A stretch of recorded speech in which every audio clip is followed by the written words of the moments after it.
Riteish sir, welcome. नमस्कार. Thank you. Grand फिनालेला तुम्ही जेव्हा केदार सरांनी अनाऊन्स केलं तेव्हा त्या मंचावर होतं आणि आज 6 months झालं सूरजच्या फिल्मचा ट्रेलर लॉन्च होते आणि तो तुमच्या हस्ते होतो. नक्कीच काय वाटतंय आम्हाला ऐकायला आवडेल. खरं म्हणजे बिग बॉसची जेव्हा सुरुवात झाली, बिग बॉसची जर्नी आणि तो प्रवास माझ्यासाठी पहिला प्रवास होता. सूरजसाठी सुद्धा तो पहिलाच प्रवास होता आणि केदार भाऊंसाठी सुद्धा तो पहिलाच प्रवास होता. आणि मला आठवतंय 3रा का 4था आठवडा होता आणि आम्ही नेहमीच मी, केदार भाऊ, केतन आम्ही सगळे मिळून ब्रेनस्टॉर्म करायचो रोज. काय घडलंय, काय होतंय, कुठं चाललाय प्रवास. आणि 3ऱ्या आठवड्यात मला केदार भाऊ म्हणाले की भाऊ, सूरज बरोबर एक पिक्चर काढू असं वाटतं मला. हे माहित नव्हतं की सूरज 4थ्या आठवड्यात बाहेर जाणार आहे का 5व्या आठवड्यात बाहेर जाणार आहे, पण त्यांची कमिटमेंट ही 3ऱ्या आठवड्यात होती. कारण त्यांनी त्यावेळेस सूरजचा प्रवास पाहिला. तो कसा व्यक्ती होता, तो काय बोलत होता तिथे. आणि मला वाटतं की बऱ्याच लोकांना असं वाटत असेल की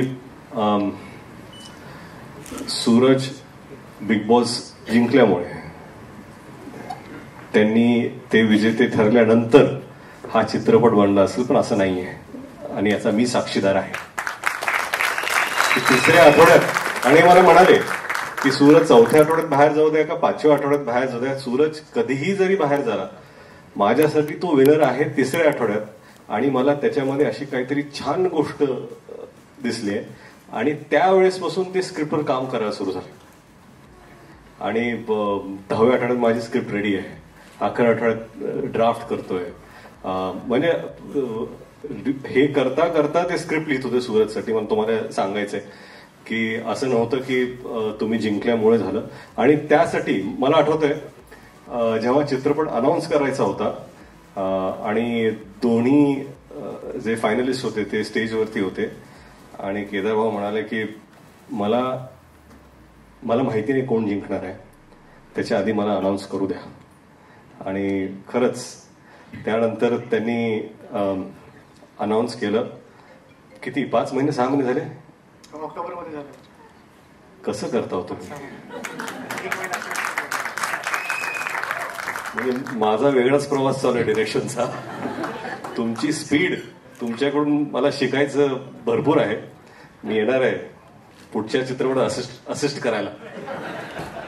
पण सूरज, तुमचा खरंच खूप खूप अभिमान आहे मला. धन्यवाद. तुम्ही ज्या प्रकारे म्हणजे गेम तर खेळला तो भाग वेगळाच, परंतु हा जो प्रवास आहे की स्वतःच्या खांद्यावरती तुम्ही हे जे सगळं प्रवास घेतलेला आहे.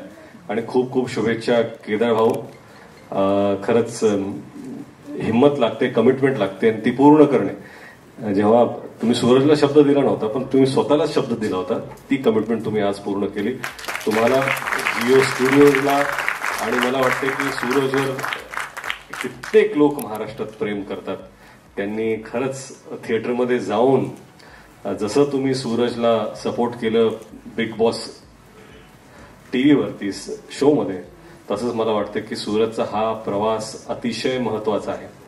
आणि प्रत्येकाने, ज्या ज्या लोकांनी वोट केलं भरभरून, त्यांनी नक्कीच तिकीट काढून हा प्रवास सूरजचा पाहावा, एवढीच मी अपेक्षा करतो आणि विनंतीही करतो.